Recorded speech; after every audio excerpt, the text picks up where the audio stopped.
ولید صاحب، یہ ایک تو ابھی دھرنا دینے کا فیصلہ کیا گیا ہے، دوسری طرف حکومت کہتی ہے ہم اپنی آئینی مدت پوری کریں گے، تو کیا آپ کو لگتا ہے کہ عمران خان صاحب نے بہت جلدی دھرنے کا فیصلہ نہیں کیا؟ نہیں، میرے خیال میں تو پوری مشاورت کے بعد اور پورا سوچ سمجھ کے کیا ہے، اور انگریزی کی جو وہ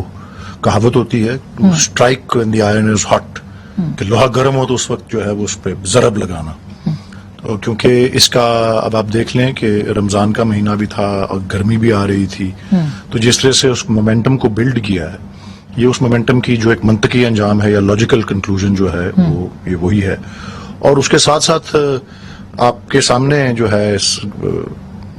آپ کے ایک سابق کالیگ ہیں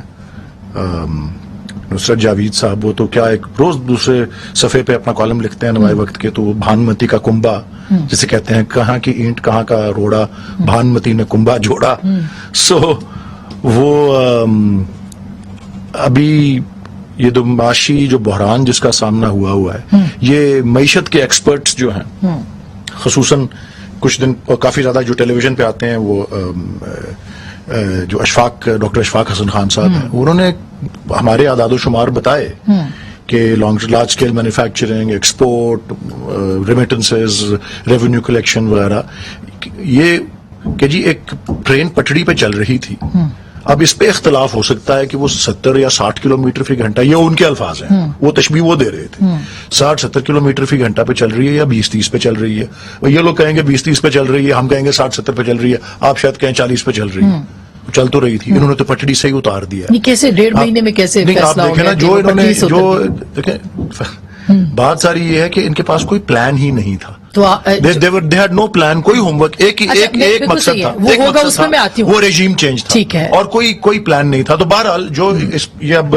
میں تو کان پکڑ کے کہہ رہا ہوں، نعوذ باللہ، خدا نہ خواستہ یہ اگر ٹرم کے اینڈ تک چلتا رہا کام تو یہ تو $400 پہ چلا جائے گا، جس طرح سے یہ سسٹم۔ تو آپ کتنے پہ چھوڑ کے گئے تھے؟ نہیں، ہم جتنے پہ بھی چھوڑ کے گئے تھے، دیکھیں میں آپ کو بتا جو معیشت کی مطلب مضبوطی کے باوجود کتنے پہ چھوڑا تھا آپ نے؟ میں آپ کو 189، ہاں نہیں 182 جو 189 پہ تھا، پھر 182 پہ چلا گیا تھا جس دن حکومت اقتدار میں آئی تھی۔ تو میں صرف یہ عرض کرنا چاہتا ہوں سب سے پہلے کہ 182 سے جو ہے، اب آج کا ریٹ میں نے نہیں دیکھا، 201، ہاں 201 روپے۔ میں یہ عرض کر رہا ہوں کہ 22 روپے اگر ایک مہینے میں ہو گیا، ایک مہینے 22 روپے ہو گیا، تو آپ دیکھ لیں کہ اینڈ آف ٹرم کا کیا ہوگا۔ اور ہمارے اس کا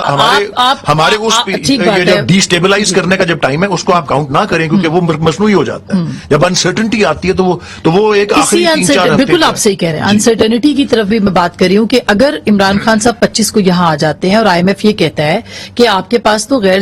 یقینی صورتحال ہے، ہم آپ کو نہیں ریلیف دے سکتے، پھر کیا ہوگا؟ میں تو یہ کہہ رہا ہوں ہمارے پاس یہ ساری نوبت یہ آئی ہے، اگر یہ ساری کاروائی نہ ہوئی ہوتی، یہ سارا غیر فطری اور مصنوعی عمل جس سے راتوں رات ایک اکثریت کو اقلیت میں تبدیل کیا گیا،